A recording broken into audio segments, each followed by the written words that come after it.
इस वीडियो में हम करने वाले हैं क्वेश्चन नंबर 10। क्वेश्चन नंबर 10 में क्या है कि इन एक ट्रायंगल हमारे पास पी क्यू आर और वो राइट एंगल ट्रायंगल है जिसमें जो राइट एंगल है 90 डिग्री का जो एंगल है हमारे पास वो क्यू के ऊपर है। चलिए साथ साथ में समझते रहते हैं और साथ साथ में इसको लिखते रहते हैं। यहाँ मैं एक राइट एंगल ट्रायंगल बनाता हूँ। यहाँ एक राइट एंगल ट्रायंगल बना ली। ये कहता है कि जहाँ पर राइट एंगल है वो कौन सा पॉइंट है, Q, right angle at Q. तो यहाँ हम क्या लेंगे, क्यू लेंगे।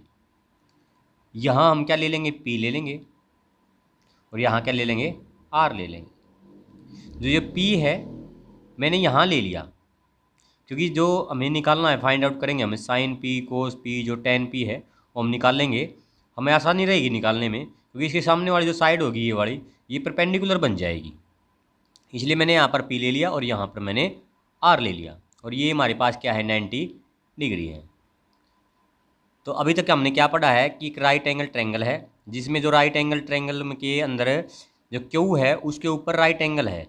हमने राइट एंगल बना लिया क्यू के ऊपर। अब कहते हैं जो पी आर है ना हमारे पास, जो पी आर है प्लस क्यू आर है वो 25 है। ठीक है, पी आर और क्यू आर जो 25 है हमारे पास। अब देखिए पी आर और क्यू आर है कहाँ, ये हमारे पास पी आर है और हमारे पास क्यू आर ये है। इन दोनों का सम दे रखा है हमें 25। अब हमें ये नहीं पता कि ये कितनी है और ये कितनी है, लेकिन दोनों का जो सम है वो 25 है। और क्या कहता है ये, और क्वेश्चन के अंदर गिवन है कि जो पी क्यू है ना वो 5 सेंटीमीटर है। पी और क्यू ये कितना है, 5 सेंटीमीटर। हमें निकालना है साइन पी कोस पी और टेन पी, हमें ये फाइंड आउट करना है। तो ये निकालने के लिए हमें क्या चाहिए, इस ट्रायंगल की तीनों साइडों का हमें पता होना चाहिए। हमारे पास सिर्फ एक ही साइड का हमें पता है और पता है इसका और जो इसका है, इसका जो दोनों का सम है वो 25 है। तो अब क्या करते हैं हम, जो हमें सम दिया है उसके अंदर से हम एक वैल्यू को निकाल लेते हैं। जैसे अगर मैं यहाँ पर पी आर को निकाल लूँ तो 25 है हमारे पास। इसको इस साइड लेकर जाएंगे, क्यू आर को माइनस कर देंगे। ठीक है, यहाँ से हम सोल्व कर रहे हैं क्वेश्चन को। सबसे पहले ये लिखा हमने, यहाँ से किसकी वैल्यू निकाल ली हमने, पी आर की वैल्यू को निकाल लिया। अब हम क्या करेंगे, देखिए पी आर हमारे पास आ गया। अब इस ट्रायंगल के अंदर जैसे हमने पिछले वाले क्वेश्चनों में किया था, हम इसमें पाइथागोरस का प्रयोग करेंगे। अब तो लिख देंगे in triangle P Q R by using Pythagoras theorem से। पाइथागोरस थ्योरम क्या कहती है कि जब हमारे पास जो हाइपोटेन्यूस है पी आर उसका स्क्वायर होता है इक्वल टू होता है बेस का स्क्वायर और प्लस परपेंडिकुलर का स्क्वायर, क्यू आर का स्क्वायर।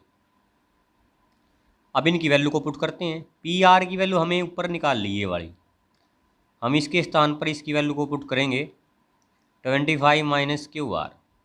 अब पूरे का स्क्वायर इसका भी स्क्वायर कर देंगे हम, इक्वल टू पी आर हमारे पास नहीं, पी क्यू हमारे पास कितना है, 5 है। तो इसकी वैल्यू हमने पुट कर दी पी क्यू की। उसके बाद क्या हमारे पास, plus Q R. Q R हमारे पास नहीं है तो हम इसको एट इज इज लिखेंगे सेम टू सेम। अब हम क्या करेंगे, देखिए अब ये ए और ये बी है तो इसमें क्या करेंगे, ए माइनस बी का जो आइडेंटिटी होती है हमारे पास उस आइडेंटिटी को लगा देते हैं। तो A square plus B square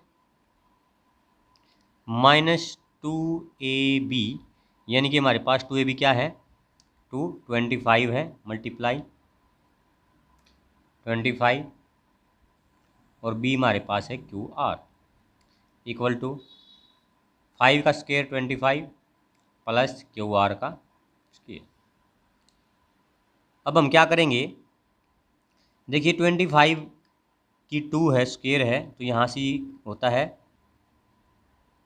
625 plus Q are का स्क्वायर है हमारे पास, माइनस ये कितना हुआ 50 इसको मल्टीप्लाई कर देंगे और क्यू आर साथ में है। अब क्या करेंगे, इधर क्या है 25 प्लस क्यू आर का स्क्वायर। क्यू आर इधर भी है और क्यू आर इधर भी है, इधर भी स्क्वायर में है ये, ठीक है ना, ये स्क्वायर में दोनों का स्क्वायर है, तो इधर भी स्क्वायर में इधर भी स्क्वायर है, तो इसको हम क्या करेंगे, कैंसिल करेंगे ऐसे। उसके बाद क्या करेंगे हम, हमारे पास जो क्यू आर है उसकी वैल्यू यहाँ से निकल जाएगी। ये है 625, इसको इस साइड लेके जाएंगे हम, तो इधर बचेगा 50 क्यू आर इक्वल टू 25 है, इसको इस साइड लेके जाएंगे तो क्या होगा, माइनस का हो जाएगा ये, तो 50 क्यू आर 50 माइनस के क्यू आर बचेंगे यहाँ से माइनस के 600।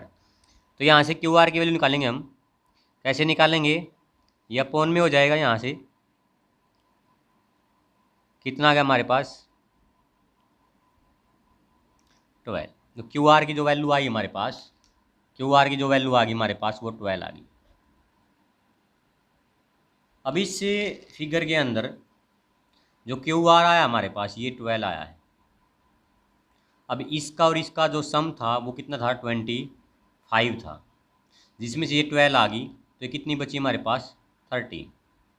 तीनों साइड आ गई हमारे पास। अब तो यहाँ लिख भी सकते हैं कि पी आर और क्यू आर का सम था 25।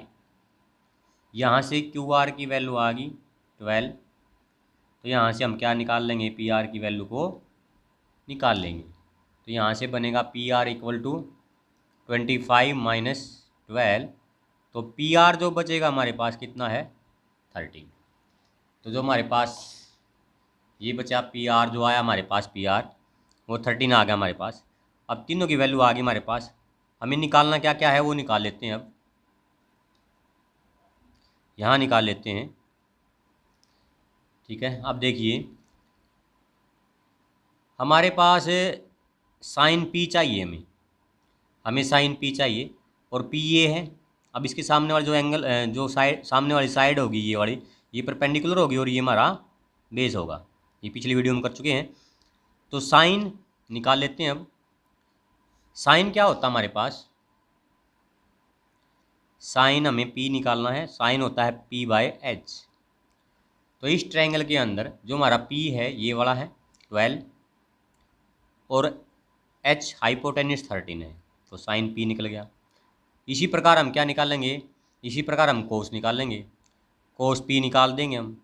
कोस होता है बी बाय एच। अब बी कितना हमारा, ये है बी इस ट्रायंगल के अंदर, और ये क्या है हाइपोटेन्यूस, तो ये क्या हो जाएगा बी 5 और अपॉन 13। और एक और रहेगा निकालना, वो क्या है tan p। tan p को भी निकाल लेते हैं। tan क्या होता है p बाय b होता है। p हमारे पास कितना है 12 और b हमारे पास क्या है 5। तो ये तीनों वैल्यू आ गई साइन कोस और tan। ये था हमारा क्वेश्चन नंबर 10।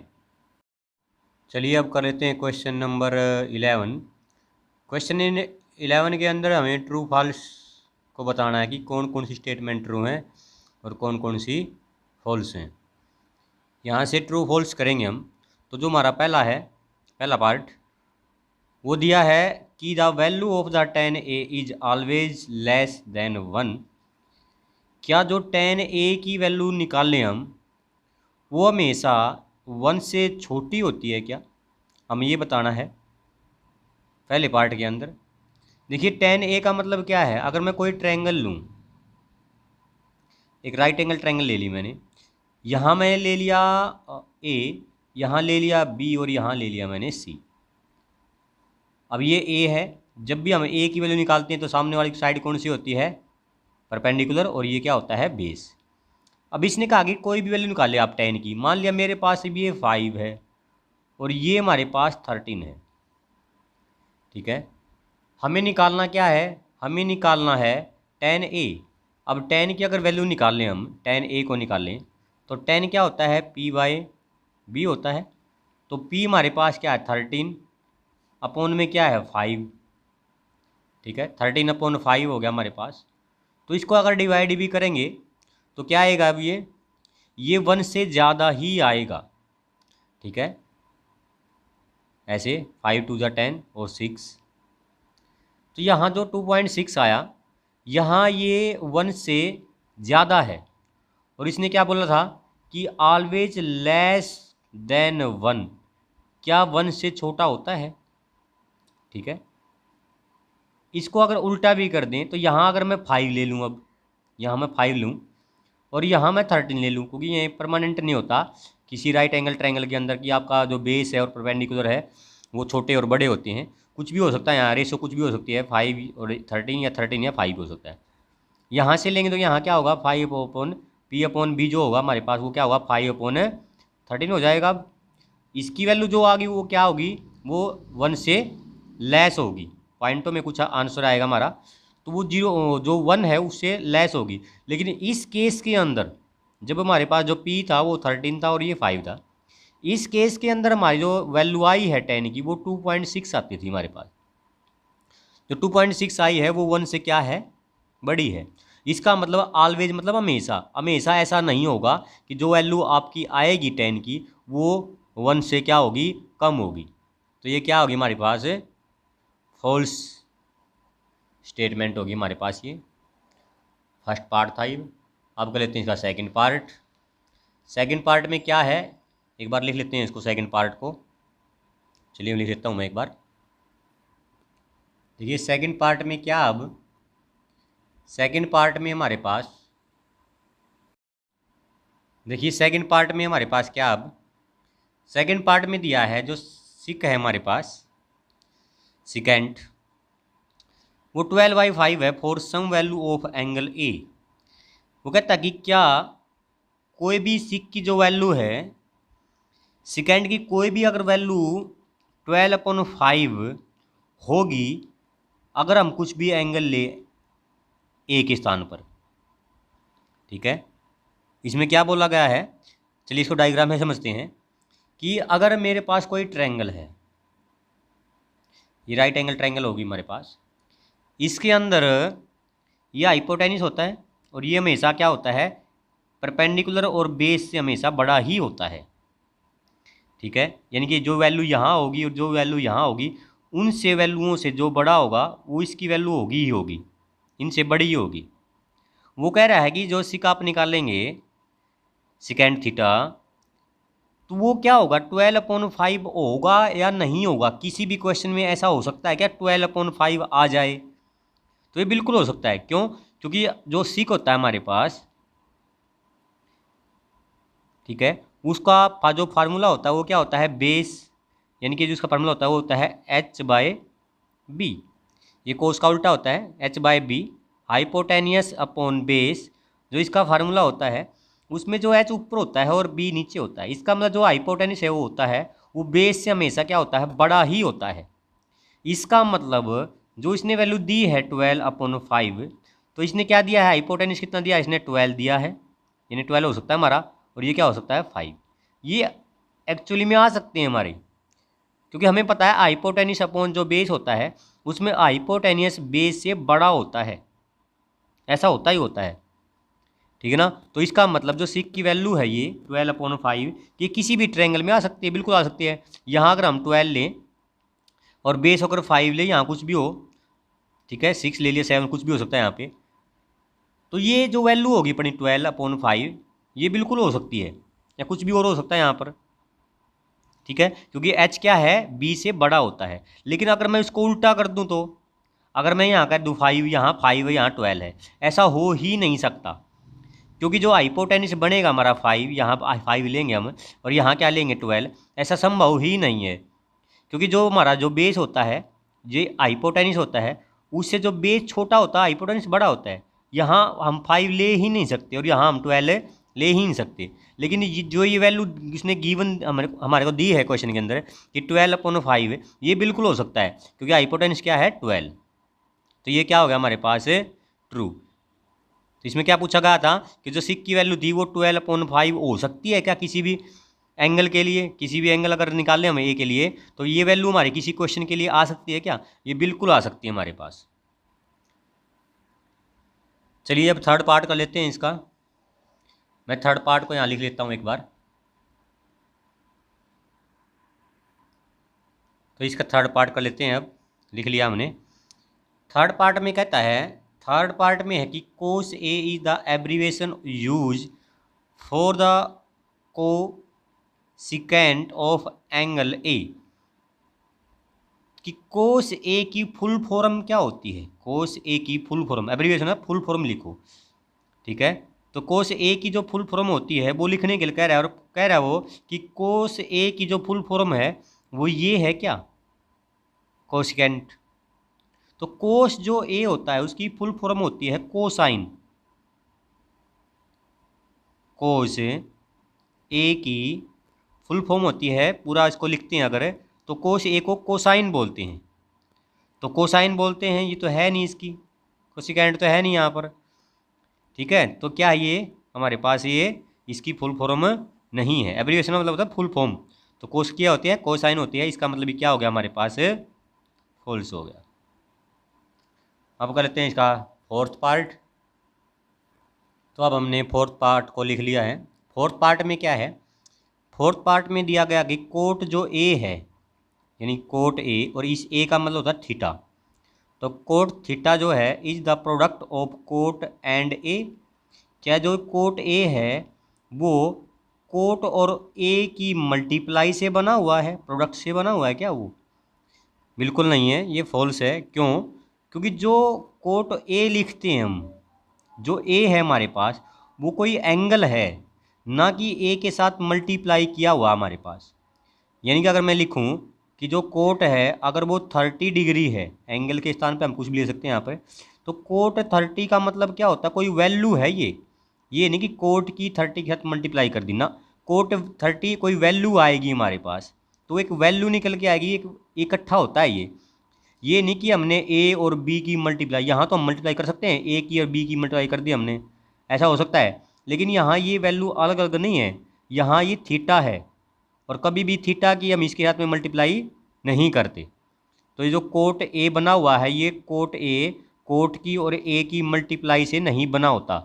तो ये भी क्या हमारे पास आ गया? फॉल्स है। देखिए अब कर लेते हैं पार्ट नंबर 5। इसमें क्या बोला गया है कि साइन जो थीटा है वो 4/3 है। अगर मैं एक ट्रायंगल बनाऊं, इस ट्रायंगल के अंदर ये हाइपोटेन्यूस होता है और ये हमेशा इन दोनों साइडों से बड़ा होता है, और ये जो होते हैं वो छोटे बड़े हो सकते हैं। और जो साइन थीटा इसने दिया है, तो साइन की जो वैल्यू होती है वो क्या होती है? P/H होती है अपने पास। तो जो H होता है अपने पास वो P से हमेशा क्या होता है? बड़ा होता है। इसने क्या दिया है? इसने दिया है 4/3, यानी जो 3 है अपना वो हाइपोटेन्यूस हो गया, और जो 4 है वो क्या हो गया? परपेंडिकुलर हो गया हमारा। इसका मतलब जो हमारे पास जो P/H है इस क्वेश्चन के अनुसार वो हो गया 4/3। अब जो हाइपोटेन्यूस होता है वो तो हमेशा क्या होता है? परपेंडिकुलर से बड़ा होता है, और यहाँ क्या दिया उसने? 3 छोटा दिया है। इसका मतलब हाइपोटेन्यूस से परपेंडिकुलर से छोटा नहीं हो सकता। इसका मतलब ये कोई भी वैल्यू साइन की नहीं आ सकती। इसका मतलब ये भी क्या है हमारे पास? फॉल्स है। तो ये क्वेश्चन नंबर आपका 11 था। इससे आगे हम करेंगे अब एक्सरसाइज 8.2। उसको भी बिल्कुल अच्छे से तरह से समझाया जाएगा। इसको उसके क्वेश्चन के अंदर क्या है कैसे नहीं होगा, टेबल लिखवाई जाएगी आपको, रट्टा मारने की आवश्यकता नहीं है आपको, तो बिल्कुल अच्छे से एक्सप्लेन किया जाएगा। तो जिसको ये लगता है कि बिल्कुल ये एक्सप्लेन बिल्कुल अच्छे से क्वेश्चन हुआ है, तो इस वीडियो को आप लाइक कर सकते हैं, ठीक है, चैनल को सब्सक्राइब कर सकते हैं।